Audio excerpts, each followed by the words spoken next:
Good morning, everybody. Welcome to the inaugural Coffee with the Playhouse. My name is Gabe Greene. I am the Director of Artistic Development at the Playhouse. It is so heartening, if not to see you, then to know you are all here, to be assembled with you. Doing so virtually is a pale comparison to gathering in person, but given our current circumstances, it is a pleasure to be occupying any space with you, even if it's virtual. So we're delighted to welcome you to this event. We have a fantastic lineup today. In addition to our rich family artistic director of La Jolla Playhouse, Christopher Ashley, we're going to be joined by our current artist in residence, David Reynoso, who, in addition to being a fantastic costume and scenic designer, is also the creator of some of our most popular Without Walls shows, something we'll be talking more about. We're also going to be joined by Jeanna de Waal, the star and lead in our musical Diana, both at La Jolla Playhouse and on Broadway. Both of those will be coming up in just a second. In the meantime, we're going to wait just a few minutes to allow everybody to assemble and gather. So take a moment to grab your coffee receptacle. Hopefully it is La Jolla Playhouse branded. And while we wait for people to gather, we're going to give you an opportunity to fill up that coffee cup.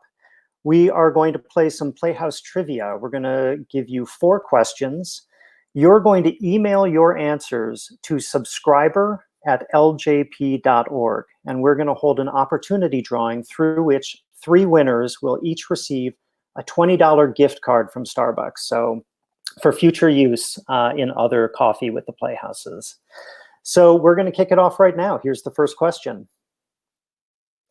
What was the first show that Christopher Ashley directed at the Playhouse?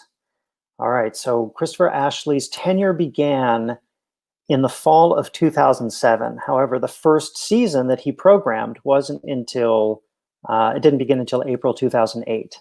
So what was the first show he directed? If that's a tricky one, I'll give you a hint. It's also the first show that I dramaturged at the Playhouse. I hope that didn't give it away. That's a pretty obvious clue. And as a reminder, you're going to send these answers to subscriber@ljp.org. In the meantime, here's the second question. How many WOW festivals has the Playhouse produced? You'll hear more about the Without Walls program, which has been going since 2011. That was our first show, a fantastic piece called Susurrus that was performed at the Botanic Garden up in Encinitas. Since that time, we've done other standalone shows. It's culminated in a series of festivals, but how many have there been total? For those of you just joining us, welcome. My name is Gabe Greene. I'm the Director of Artistic Development at the Playhouse. We're just allowing people to gather. We're doing some trivia questions. Please answer them and send them to subscriber@ljp.org and be entered to win an opportunity drawing for Starbucks gift cards. Let's go to question 3. How many costume changes did Jeanna de Waal have in the Playhouse production of Diana? Was it 31, 27, 42, or 19? The costume designer, the multiple Tony Award winning William Ivey Long, very fiercely advocated for his role as costume designer for that show. When he heard there was a musical being made about Diana, he's a huge Diana-phile and a huge Anglophile, and he launched a charm offensive at Christopher Ashley, begging him to come to the studio to show him just how qualified he was for this job. We may talk a little bit more about that today.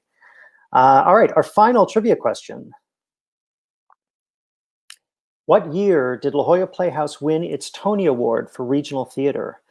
Playhouse has won 38 Tony Awards for shows that it has transferred to Broadway, not counting this regional award. Every year, the American Theater Wing chooses a regional theater to confer this award on. In what year did the Playhouse get it? Just a reminder, send these questions to subscriber@ljp.org, and you will be entered into the opportunity drawing for a Starbucks gift card. All right, thank you all. I think we're all met, so it's time to bring in our artistic director, Christopher Ashley. Hello, good to see you all. I'm delighted that we're all together. I have missed seeing you in our theaters and in our lobbies and around town. It's great to gather this way. I hope you will join us. We're going to do this on a regular basis. I also want to do a shout out to our LJP partners. Thank you for all you do. Many of them are on this gathering today. So we've been shut down for 11 weeks now in terms of live theater, and the Playhouse staff is working remotely from home. You can see my home in the background. And in the meantime, we hope that you are joining us for our online programming, which we will be continuing all the way through the summer, and it's going to come together in a kind of festival of online programming in October. And then I very much look forward to seeing you together again live, which we hope will be this coming winter. The day we shut live programming down was unparalleled in my experience. It was, I was in the middle of previews for Diana on Broadway, and that day I shut down 9 productions. There was 2 Fly at the Playhouse and the Pop Tour at the Playhouse, as well as Diana on Broadway, 5 productions of Come From Away around the world, and a tour of Margaritaville that was touring the US. And as challenging that was, I think it's also a real tribute to the work that the Playhouse is doing, that our work sort of continues on past our stages around the country and around the world. So I look forward to when that all comes roaring back. So Gabe, do you want to rejoin me, and we'll talk a little bit about the future of the Playhouse? Absolutely. So with our current season, which was to have begun on April 1st, fittingly enough this year, with that season delayed, what can we let subscribers know about the plans for that season? So details are all still pending. We've been in intensive conversations with other theater leaders in San Diego, the national theater scene, other regional theaters, and also kind of worldwide theaters in terms of when public assembly is going to be possible again. The earliest that we will be back live is late fall, winter. And I so much appreciate the subscribers and the sort of wave of support we've got. One of the first things we did when we shut down was we called every subscriber and regular ticket buyer and donor to check in and say, how are you doing?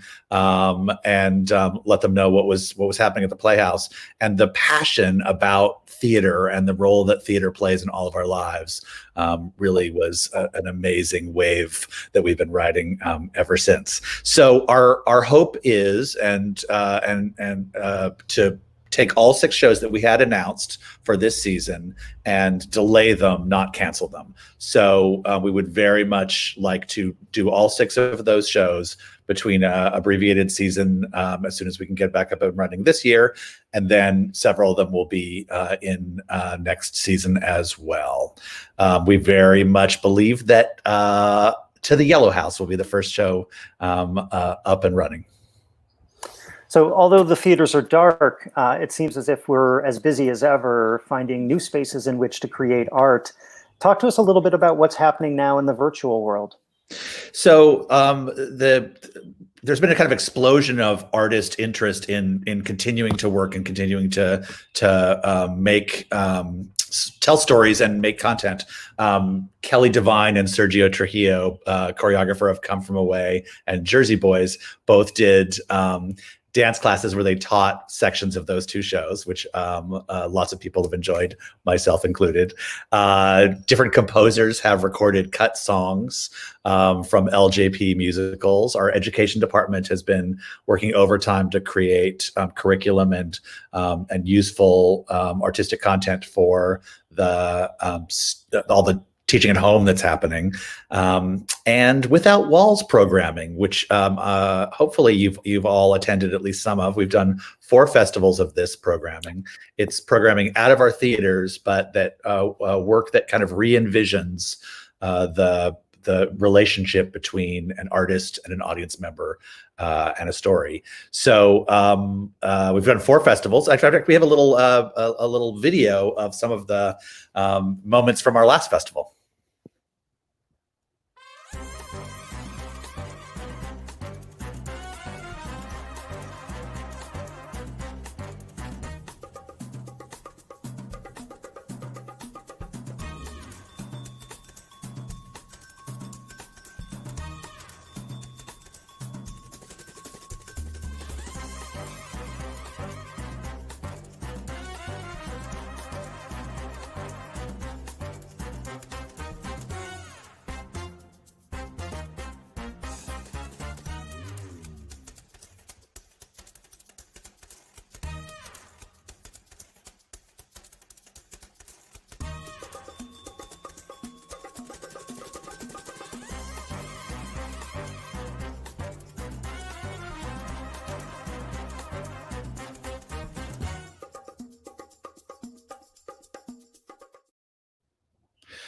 Go ahead. That's amazing. The sharp-eared among you will notice that Chris answered one of the trivia questions for you. We have had 4 WoW festivals. Excellent. We may answer some of the other ones when we get to Gina, the costume question. Have you answered? Have you talked about my first show yet? I haven't yet. Well, I have a feeling we'll be circling around to that a little later. I love it. So tell us. So we just saw something that made me deeply nostalgic for gathering in person. Our previous festival. Tell us about how WoW is transitioning into this digital moment. So it's actually kind of a perfect set of artists to challenge with. If you had to tell a story online and virtually, what would you do?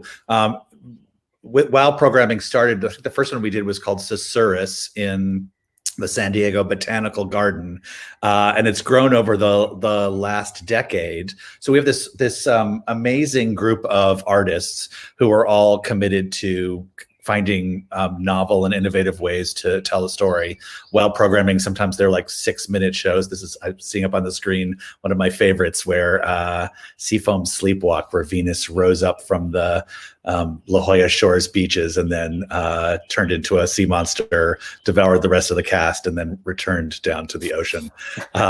So WoW programming, all of these artists we've gone to and said, what would you make right now? And we've got almost everybody came up with some interesting and incredibly varied idea.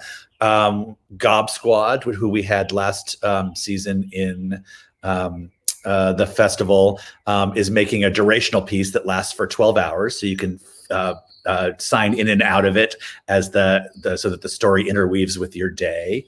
Culture Clash, which many of you will know from several different productions, are making a series of short pieces called the Totally Fake Latino News. And our resident company this year, Blind Spot, we just released their piece, which is a 30-minute sound download that you can put in your phone and listen to as you take your walk of the day, whether that's walking the dog or just walking around your neighborhood. And it imagines what you would know if you could had X-ray vision and could hear and see what's happening inside of all the houses you're passing. And I just want to say on that show, from personal experience, by all means, download it and listen to it on a walk. It's magical. Do remember to look both ways when you cross the street, because they're so engrossing, you don't want to put yourself in danger. We are lucky enough today to actually have one of the online WoW artists with us to talk about his piece coming up online, and we'll talk a little bit about he's made a piece in each of our last 2 festivals. He is also the artist in residence this year. You would know him from Sleep No More, which he was the lead designer of, which has been running for years and years in New York and is a really extraordinary, immersive, site-specific piece. He's the designer of multiple La Jolla Playhouse shows, including the Daryl Hammond Project, which I directed, and Queens, and Tiger Style, and Healing Wars. He's created, he's a regular at the WoW Festival, pieces including Las Quinceañeras and Waking La Llorona. We are delighted to have him here. So Gabe, let's welcome David to our screen. Hi, everyone. Hey, David. Great to have you. Hi.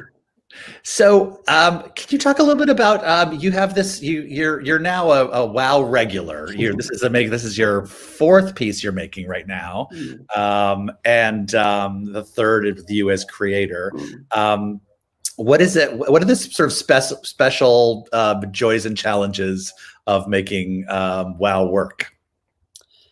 I think inviting audiences to really kind of reconsider sort of what theater can be, and inviting them into sort of a world that you're creating. I certainly come from a background of being more kind of a designer. I am a scenic and costume designer, and in my roles as a designer, I tend to think of the visual storytelling in terms of my contribution to a play. And certainly in creating pieces in which you're inviting audience members to kind of immerse themselves in a world that you are making, the visuals are really kind of key in terms of really welcoming them into a world that you are then unfolding a story for them. I love though also the kind of the relationship between the space that you're then creating sort of in response to for this piece. I love that we were at Liberty Station for this last WOW Festival, and certainly thinking of the architecture and the space, and thinking of it in some ways kind of like a bit of a dance partner in some ways, in the way that you kind of create the work to suit the location.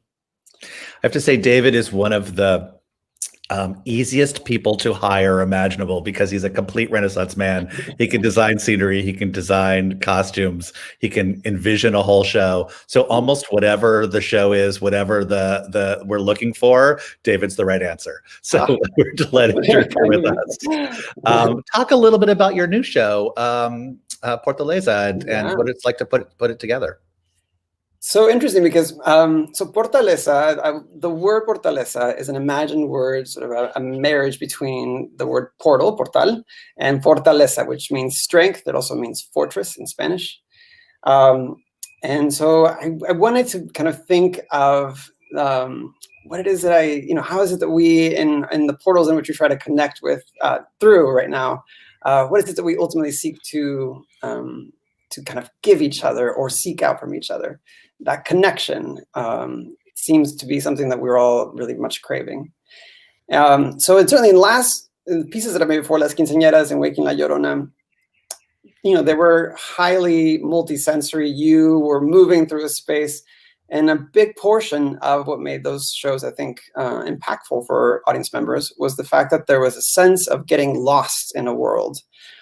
And so in thinking of something that we're then going to be presenting through an online portal, I felt, how is it that then I can maybe consider some of the things that work successfully in those pieces? How does that translate in a digital realm? And I think in the same way that I was describing that, reacting to a space and having that as a bit of a dance partner, I think that's true in this setting, in the fact that, all right, here are the parameters. These are the rules of the game. These are the lines in the field. And so then how do you then perform within them? And that's something that's really been an interesting and sort of exciting challenge, honestly. I think I didn't know what I was going to be creating when I first was approached about the project, but I thought, okay, well, what can be done? And I think that is what really keeps me going, just thinking of what remains possible in the midst of the limitations that we have. I love that. One of my strongest images from your last piece, Quinceañeras, was the because you put headsets on, so you sort of took away, you controlled what we were hearing. Yes. You put eye coverings on, so you really sometimes it would turn off. So like you would lock me away from my own senses, and then people would take care of you and move you through the space. And it felt like, wow, you really, to enjoy this piece, you really have to be willing to give yourself over to trust the artists and give yourself over to the experience. And that kind of radical trust was a very memorable part of that show for me. That's beautiful to hear. And I think that's a goal, I think, in creating work like this, that there is a bit of that that connection with a performer, that they're hosting you in a space that you are, arriving at. And I think that that's really important in the sense of traversal, that you do feel like someone's looking out for you, that you are certainly taking a risk by sort of stepping off the ledge into an unknown realm. And yes, your senses on one level are heightened, on the other they're limited. And I think something about that combination of sort of having some things that are at high alert and some things that also feel like you're being ushered in a safe way. I think that is there has to be a balance of that, in which the payoff between the risk and also is there, and then also that you feel like, oh, this has been crafted and designed in a way that makes me feel like I can embark into something that feels beyond my understanding. I also love that every show, because it's live, is a little bit different every night. But I feel like one of the things about immersive work and site-specific work is those actors are really responding to what I'm doing, right? So it's a dance between both, and that exact performance will never happen again. No, and I think that's that's really wonderful in the sense that I think in both in Las Quinceañeras and Waking La Llorona, the performers were, doing a similar scene in repetition as they were welcoming audiences through. However, the big variable, of course, is the audience member. And so I think that, like you said, that partnership that happens in that encounter informs the performance. And so in a way to maybe consider how is it that we can translate that relationship into this sort of online realm. I think that thinking that you as an audience member matter. You're not, you are meant to be here. We see you, and that what you are doing impacts what you're about to see. I think that there is something really lovely about that. And I think it's true in a proscenium setting or in a non-proscenium setting. That relationship, that third party between sort of the work, the maker, and the receiver, that is so crucial to what makes our work so beautiful. And I think that it's what makes theater so beautiful. And I think that that's an important component for me to retain in creating something that will be, ultimately viewed through a screen. I love that. You're in residence at the Playhouse this year. It's a peculiar year to be in residence since everyone's at home. But you are in residence with us, and one of the things that's important to me about the artist in residence program is that the Playhouse really offers a home for a period of time to an artist, and also that the artist is around continuously enough that the Playhouse can speak with the voice of its artists. And I think that's you've been extraordinary at that. What's it like to be virtually in residence, David? Certainly, like you said, this time is unprecedented, and we're facing some unusual circumstances. I think even if this weren't the case, and the circumstances we're in, there would still be an exploration of responding to what are the possibilities. I think it's really incredible as an artist to be welcomed by an institution like La Jolla Playhouse and to be told, your work matters. We want to see you continue, and we want to give you the opportunity to expand upon what you've done. I mean, that's been incredibly meaningful for me. I think when I first embarked into creating my own work with Waking La Llorona, it was very much new territory. I felt like I was very much venturing into foreign land. And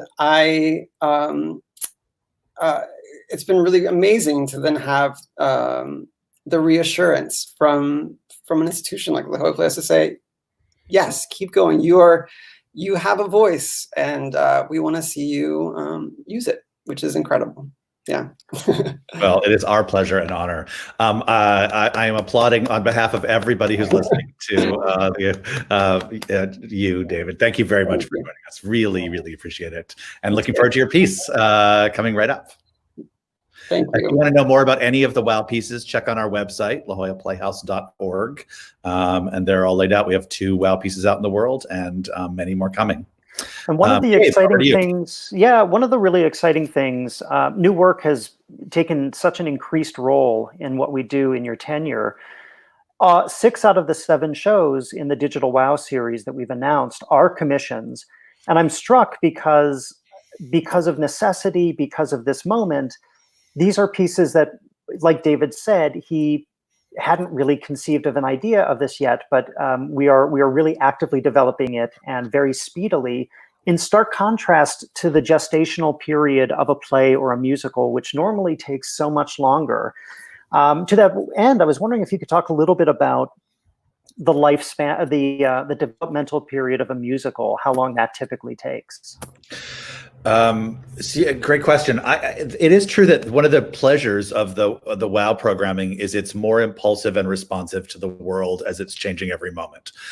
So these pieces were kind of conceived a month ago, and then they're out in the world, so they can really fine tune to what's happening in the circumstances around us. Whereas a play often takes 3, 4, 5, even 6 years to make its way from the seed of an idea to our stages, and musicals longer. I would say the average time from first conversation to appearance at La Jolla Playhouse or even on Broadway for musicals that we've worked on tends to be a decade, right? So you have to write something that takes a decade-long writing process. You have to write it more universally, right? If anything you put in that's like exactly what's like, oh my God, no one can find toilet paper this week. Anything that's sort of that specific and time-bound will date very, very quickly. So you're writing these pieces with much more of a sense of, I don't know, universality is a tricky word, but like making sure that they don't date, whereas the WoW pieces are really of the moment. Interestingly, the very first show you directed at the Playhouse, trivia alert, which was Memphis, yes, did take roughly 10 years from that initial germ of an idea to its appearance on Broadway. But however, the most recent musical that you directed, also by Joe DiPietro and David Bryan, Diana, had a somewhat oddly shortened period. Yeah, no, somehow that project had jet fuel under it. We, from the very first time I encountered that material, we were in London doing the West End production of Memphis. So David, Bryan, and Joe DiPietro and I were spending a lot of time together.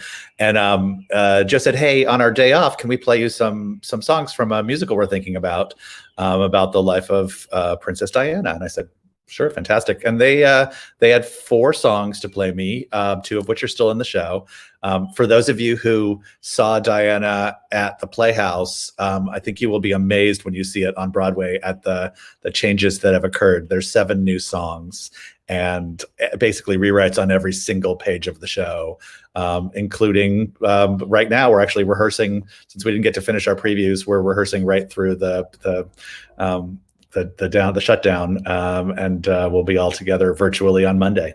But yeah, no, it's been fast. What I want to say, it was only 5 years ago that I heard the first material, and we're back opening on Broadway whenever Broadway opens again. Well, on that note, let's bring out our second special guest, Jeanna de Waal, who is a Broadway veteran of shows like Kinky Boots and American Idiot, as well as the star of Diana here at the Playhouse and on Broadway. Please welcome Jeanna de Waal. Hello. Good to see you. Thank you for being here today. Yes. Where are you, Gina, right now? Long Island. Long Island. Yeah. Starts with an L, like La Jolla. But before we start talking about with Gina, maybe we have a little clip that you did. This is a piece, a song from the show, which you performed with David Bryan on a rooftop. Tell us about what it was like. What was the shooting circumstance? Cold, right? I don't know if you can sort of see, like in some shots, there's actually like her breath you can see in the air. But this is just a little clip of Gina performing a moment from Diana. And I choose happiness. I choose a fresh new start. I choose whatever lies ahead. If I can carry on, stay calm and simply breathe. If I devote my soul to every child in need, the Queen bestows her grace and places me in charge to represent the crown. Ambassador at large, I'll be their English rose. Their crown is shining night, and I light the world. I love that. So you have been with this project since the very first reading. We did a first reading at New York Stage and Film in Poughkeepsie, and you did that reading, and then we did another reading in New York before we did La Jolla Playhouse production, full rehearsal period and a preview period and changes, and then we did another workshop and full Broadway rehearsal. So you've been in rehearsal with this show almost like on and off for 4 years. What's it like to develop a role that so many people have a personal experience, feel like so many people feel like Diana is someone that they know and she's wrapped up in their lives? What's it like to perform somebody that everyone's so personal about? It's both a huge honor and also obviously quite pressurized. I think it's like a wonderful goal and also a measuring stick. So it's a sort of balance between those two. We have thrown, I don't know how many different new songs, new pages at Gina nonstop for years. Gina, I would say of anyone I've ever worked with, you project this kind of give me something better. I will make it work tonight in front of an audience. There's a kind of I can do it quality to working with you that I find absolutely inspirational. Like work ethic, and also I know that when I hand you a new piece of material, that it's going to come out better than I had thought about it, and I love that about you. Is it terrifying to go walk on La Jolla Playhouse or a Broadway stage with a brand new song that you just learned that afternoon? Oh yes, it really, it really is. It's a little bit. Do you know what going to the White Room means? A little bit, but tell me. Going to the White Room means when you're on stage and you go to this space room and you just have no idea what line is next or where in the world you are, and you're just sort of floating, trying to cling to something. So it's a little bit like improvisation sometimes in terms of that feeling of so unsure, where you're just sort of like very in the moment, you know the next line will come. But I think there's a lot of surrender when you're creating new stuff, to just be like, I've tried to memorize it, and now let me be in the moment and sort of maneuver through this White Room until we sort of make it through the other end. I love that. We had some trivia questions today, and one of them was how many costume changes you had at La Jolla. Do you have a guess of how many was at La Jolla? It was in the 30s. I can't quite remember. It's more now, so we've increased it. But it was. I think so. So spoiler alert. I think 31 was the right answer of the multiple choices. But I do think it's more like in the 40s or even 50 now. It's like Gina's like, if she's not on stage acting and singing and dancing, she's in the middle of a quick change to turn right back around and come back on stage. And we've the wigs have gone through unbelievable phases for the Broadway production. We really everybody made a renewed commitment to getting the hair exactly right. How many? I'm seeing these pictures. They're amazing. Yeah, they're amazing pictures. How many wigs do you wear during the course of the show? Four. Yeah. My favorite one is the sort of last one, which is like the shorter 90s when she went for a kind of slightly punkier look. But they're all really evocative of Diana at a certain time and place. Oh yeah. Yeah. Gabe was talking a little bit earlier about the William Ivy Long's encyclopedic knowledge about what Diana wore. The first meeting he had where he was kind of pitching himself for this project, he took me into a room that had 10,000 pictures up on the wall, and it really felt like every single day of Diana's life what she was wearing. And he and his staff really are designing from a deep knowledge of the truth of her, and then creating theatricality and transformation within it as well. These are good pictures. These are amazing. Yeah, no, I think I've had over 100 hours. I mean, I've definitely had over 100 hours of fittings with William Ivy Long in the last year. And I mean, we've definitely spent an hour just debating button placement, like this. His attention to detail is wild. And also, I think it really is an example of the kind of passion and care about the work you do, that you sort of need to have an extensive career like William Ivy Long. He will not let anything be except exactly how he wants it. Absolutely true.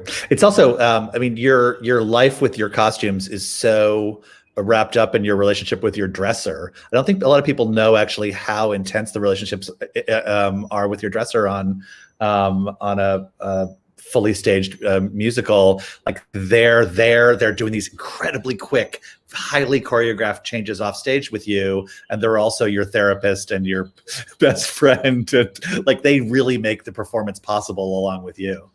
Oh yeah, I mean, you're running off stage, and they're just your support from that person who speaks to you, from that person who really is getting you into those costumes, from that person who just set the mood. Your dressing room is kind of a little bit of a meditation space in many ways. Even if it's only 2 minutes, you definitely need a minute to be like, breathe, and the energy in that room really affects what you take on stage. So if your dresser's demeanor, I'm so lucky Debbie Lou has actually come from La Jolla to New York. She moved her whole life for this production, which is wild. But I was so grateful for her calm demeanor throughout, especially with the stress of how quick those changes are. And sometimes there's 4 or 5 dressers doing a change, and emotions can run high if it's not going well. And I was so grateful to meet Debbie Lou in San Diego. I love that. So I mentioned already that I think there's 9 new songs since La Jolla, and changes everywhere. If you had to describe the changes, what do you think has changed the most about the show since La Jolla to Broadway? That Diana has more agency about her own life in Act 1. Very much so. I completely agree. Yeah. And we've really fleshed out like the opening. Such a lesson in how do you make a musical. The opening number at La Jolla was sort of overstuffed, right? Like we tried to tell the story of the love triangle and what's happening in England, and it's the 80s, and like there was a lot of information in it, and it was very it was sort of busy. And what we've got now is this very, very simple song, a solo for Diana to open the show about feeling underestimated. And I think it's so much more impactful than the kind of busy onslaught that we had once upon a time. 100%. How do you feel about to describe what it's like to perform that opening song? Oh, it's amazing. It's amazing. So I think in the New York version, we've explored even more breaking of the fourth wall. And that might be both a choice and also me just getting better at doing it. And so in that opening song, we're really exploring it. And I'm on stage and there's a flash of lights and I can just see the whole audience sort of realize like, oh my gosh, it's starting. And there's that rustle in their seats where they put their playbill away and all that stuff. And it's just wildly exciting to see the audience nervous or jumping to like let the show begin. I mean, it gives me such a burst of energy to like carry through the whole show. You also look so much like her in that first image. It's like, it really feels like a first. There's a little flash bulb, and it's suddenly like it's Diana there, which I love. Any mishap, things going wrong? I mean, you deal with it so beautifully that I actually think most of the time something's going wrong on stage when you're there, the audience would never know. But at any moments of like, oh my, things that happened along the way, unexpected. Well, we've had Charles enter half undressed, so the audience might have noticed that. They probably did notice that moment, actually. Yeah. That was Roe. One preview on Broadway completely got the order of things mixed up, and he had a quick change, but instead he went back to his dressing room to dress for something later. And it was a minute and a half you guys were vamping on stage. It was not a short period of time. No, luckily we had Judy Kay just giving out the one-liners on stage. Thanks. She was great, and you were too. Yeah, absolutely. Gina, anything else you want to leave us with before we move into kind of Q&A and things people are wondering about? No, go ahead right away. Fantastic. So maybe Gabe, you would join us again on the screen. Absolutely, and we're going to welcome David as well. So everybody, please, I see that people are already starting to do so, but if you have any questions, enter them, post a comment, and we'll try to get to as many as possible. We also received some questions sent to us in advance. Anne asked us, Chris, are we considering any outdoor presentations, something along the lines of bring your own seat, perhaps something for families? Well, I think when a public assembly is possible again, we're going to be up and roaring. In the meantime, the YP program, which is sort of camp at the Playhouse, has been turned virtual. It's a great question. We don't have anything in the mix yet for family programming outside right away. But I think we're very much poised to take advantage of people together again live as soon as that's possible. We have a question here from Danny for Gina saying, do you have a favorite lyric from any of the songs in Diana? The people who will change the world are not the ones you think will change the world. Very nice. I applaud that choice. That's And you got cut. yeah. I think it's true about Diana too, right? Like she was. It's nice about the number underestimated at the beginning is there's really like she ends up having changed the monarchy, having become such a fashion icon. Her philanthropic work really changed the face of AIDS funding and landmine removal. But she made such a mark for somebody who at the beginning of her life people dismissed. Oh yeah. Yeah. Another question that we had been sent earlier, David, is from Angela, just asking you about what keeps you coming back to the Playhouse. You've designed nationally and all over. What about the Playhouse makes it a special place to return? I think I love that the Playhouse takes risks and they pay off. I think the thing that it seems to be that the work that's produced there is so beautiful, and the care for artists that happens there is so wonderful. I think to see the endeavors that sort of that are set forth there and how they materialize, I think is so exciting. I feel at home there, so I love coming back for that reason. Yeah. Wonderful. Can I just want to, this wasn't exactly what the question was, but one of the first things that I discovered at the Playhouse when I arrived there was that there's a staff that takes seriously, like, give me a challenge and I will conquer it. And there's a sense of like, we can do anything if we put our minds to it. I was thinking about when I directed Midsummer Night's Dream, I sort of wanted it to be like a fever dream. And I was thinking, like, one time when I had a fever, I was looking at my ceiling and wondering what it would be like if you lived your life on the ceiling as the floor. And so I went to the production staff and said, I think my production needs a grand piano that's playable and that sounds great, and that then can float and then turn it upside down, and a person playing it while it turns upside down, and then they can play in the forest with it upside down and it reverses that. And they were like, I sort of thought that they were going to laugh at me or think like, this guy's crazy. There it is, little upside down. But the answer was, great, let's try it. And they did it so beautifully. So I do think that anything is possible that comes out of the production department and the whole staff at the Playhouse is part of why I love it. So Gina, we have a question about how hard was it to replicate Diana's accent? Well, probably a little easier than it would have been for some Americans from the South.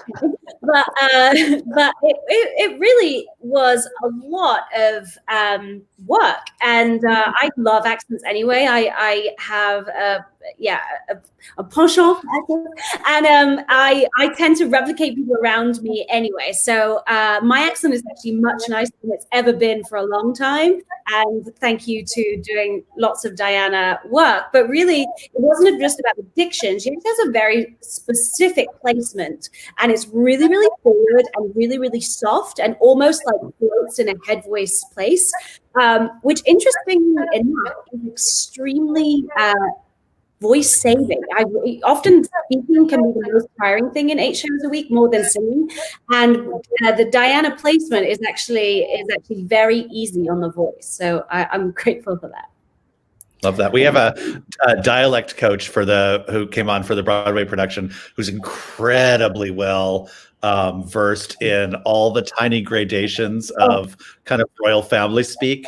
And she's a genius and a little terrifying and a total gift to the production.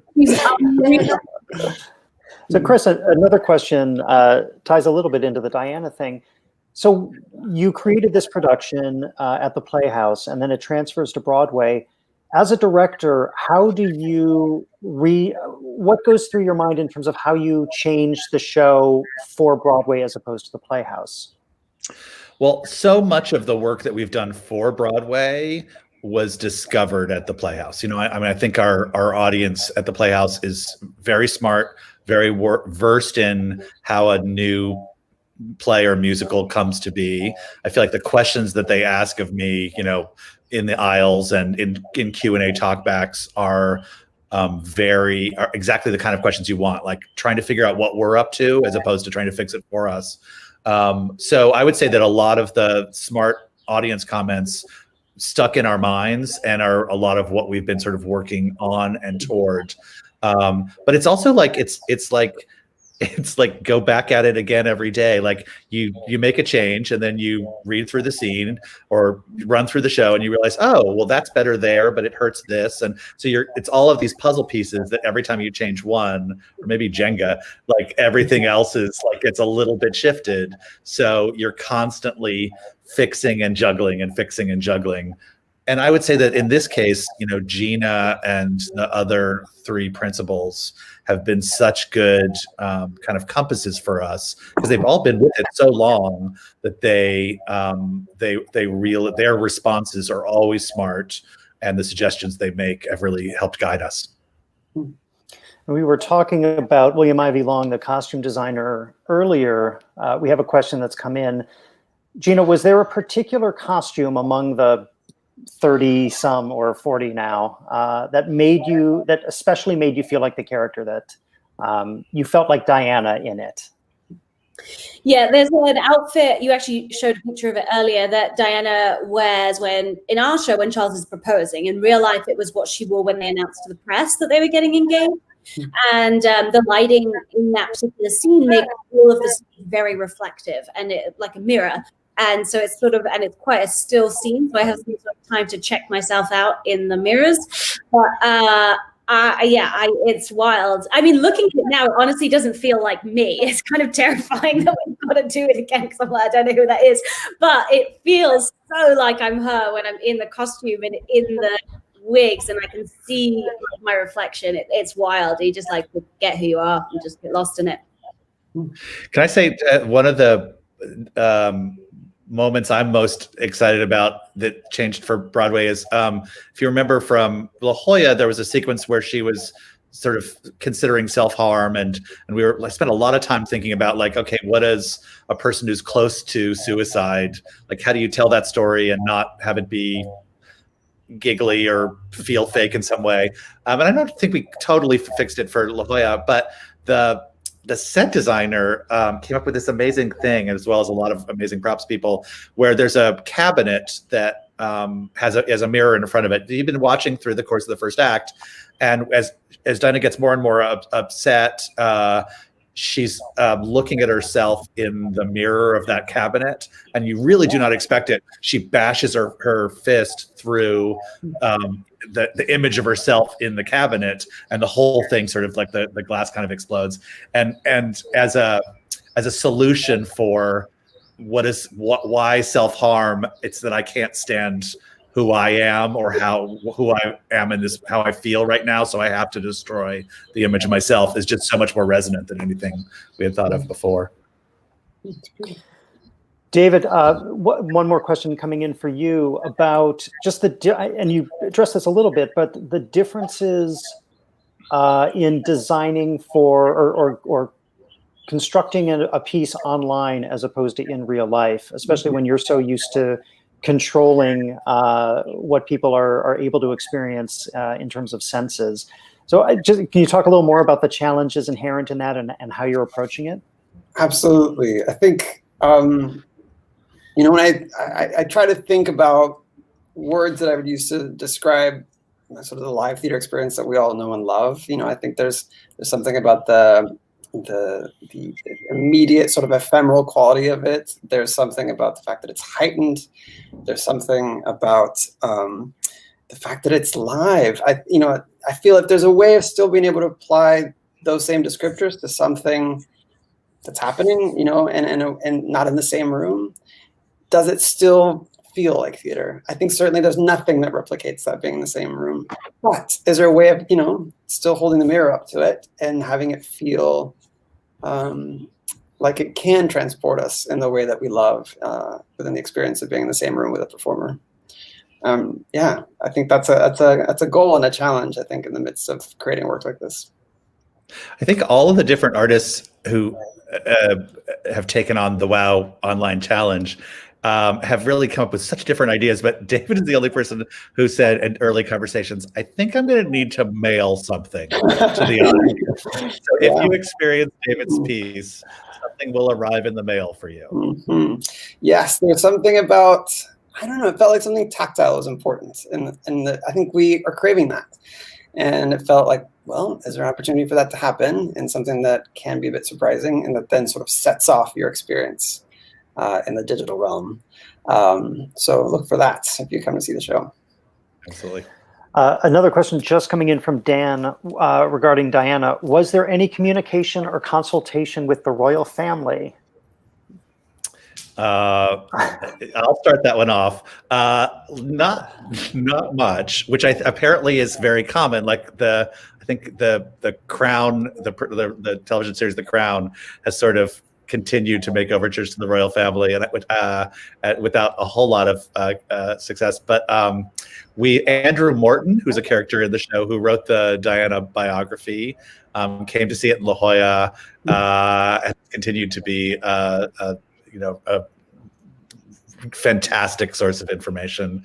I would say lots of royal watchers have wanted to talk to us about how to get it right, but the royal family themselves have not spoken up much. Gina, has that been your experience? Yeah, no, they haven't. The only thing that made me laugh was we did a press article in the New Yorker, and someone in the royal family said a very catty comment at the end, just like, if she doesn't get it right, she'd sort of better watch out. So that's the royal opinion as we've got. So I'm ready for my head to be on a chopping block. Wow. I love that. I also the timing of making that show with everything that was happening with Harry, just like go ahead. Our opening night was meant to be on the day that they were leaving the royal family. Yeah, we were also. I was the day before rehearsal started. I was actually in England, and on the phone or on the radio in my taxi, there was lots of discussions. It was the day that Harry was negotiating his exit from the royal family, and then the next day we were rehearsing our scene where Diana's negotiating her exit with the same queen from the royal family. There's a lot of ways in which, as history keeps moving with that family, they keep doing theme and variations on some of the same storylines a generation later. Well, first of all, thank you all, David and Gina. Thank you again for joining us for the Q&A. I know there are other things to jump off to, but Chris, do you have the final word? Fantastic. I'd like to thank everybody for joining us for the Playhouse subscriber event. Our next one will take place on June 26th at 10 a.m. And our hope is to do them throughout the summer on the last Friday of the month. And our next coffee will include a conversation with Artistic Director Emeritus Des McAnuff, which should be very juicy and it'll be fun for me. I hope it will be for you as well.